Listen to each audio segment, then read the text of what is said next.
Even though the Supreme Court has ruled that kids who commit murder when they are under the age of 16 can't be sentenced to life without parole, Barry Loukaitis may still die of old age behind bars. KXLY4's Jeff Humphrey working for you tonight on why prosecutors from Spokane County are pushing for a 189-year sentence. 21 years ago, the man who is currently Grant County's elected prosecutor was a private attorney who represented Barry Loukaitis in the fight over whether or not Loukaitis would be treated as an adult. Garth Dano realized he could not fairly represent Grant County in tomorrow's resentencing hearing, and so he asked Spokane County's prosecutor to step in and handle the case.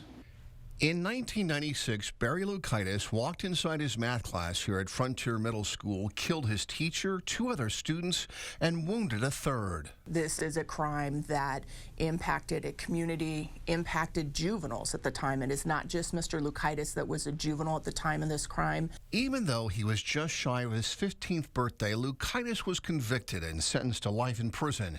Moses Lake thought it had seen the last of Loukaitis until the U.S. Supreme Court ruled we can't send kids to prison without the possibility of parole. He forever altered a community, and we feel that that certainly mitigates against any consideration of his age at the time in making a sentencing recommendation. On Wednesday in Ephrata, Deputy Prosecutor Kelly Fitzgerald is asking the court to re-sentence Loukaitis to 189 years in prison. She'll argue Loukaitis should be punished for the murders as well as holding 16 people hostage at gunpoint.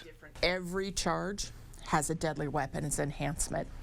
Each of those enhancements is 5 years of true time, and they run consecutive. Those deadly weapons enhancements alone add up to more than a 100-year prison sentence for Loukaitis. The state felt it was appropriate that each of the types of crimes that Mr. Loukaitis committed against his teachers and students at the time be represented in the recommendation and hopefully the court's adopted sentence. And so the judge who presided over Loukaitis' trial 20 years ago is briefly coming out of retirement so he can handle tomorrow's resentencing in Ephrata. We'll be there in Grant County Superior Court to let you know what happens. Jeff Humphrey, KXLY4. Thank you, Jeff.